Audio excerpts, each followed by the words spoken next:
To me, a thought leader and an influencer is someone who's not just talking about how to do things, but they're actually doing things and then teaching others how to do it.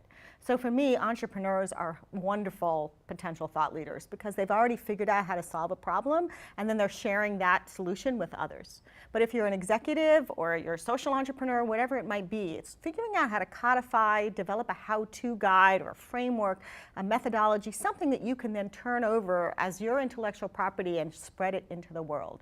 So it's codifying what you know, sharing those best practices with others. That to me is real thought leaders, and those are the people that should have the influence because they have the big ideas.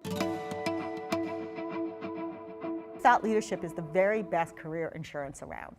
What's going to happen in your future career is that something is going to change. There's going to be a merger, there's going to be an acquisition, your party is going to be out of power, your boss is going to leave, whatever it might be that you thought was the next path, that's not going to be open to you at some point.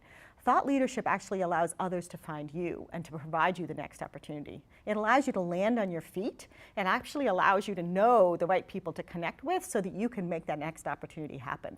It's no longer about waiting around and hoping that something's happening. Being a thought leader actually makes things come to you and makes the opportunities appear. That to me is the career insurance we all need.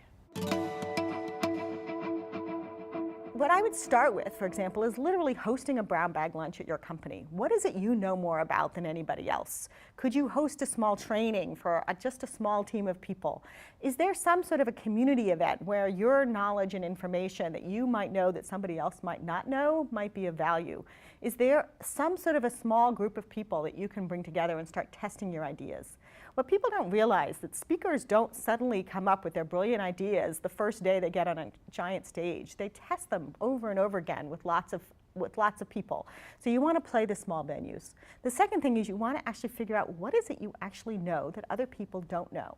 Now that can be very difficult when you're early in your career, but we've all had lessons learned somewhere in college, somewhere in a book we read, somewhere a boss gave us, and being able to internalize that and then share with folks, how did that occur in your life? Okay, great, you learned to go do X, Y, Z at a book, but then when do you actually implemented that? What's the situation? What was that experience like? Can you share that with other people to a more generalizable lesson? That's when you actually start having something to say. People tend to overlook the actual experience that they've had and not see those are things that can actually help the next group of people.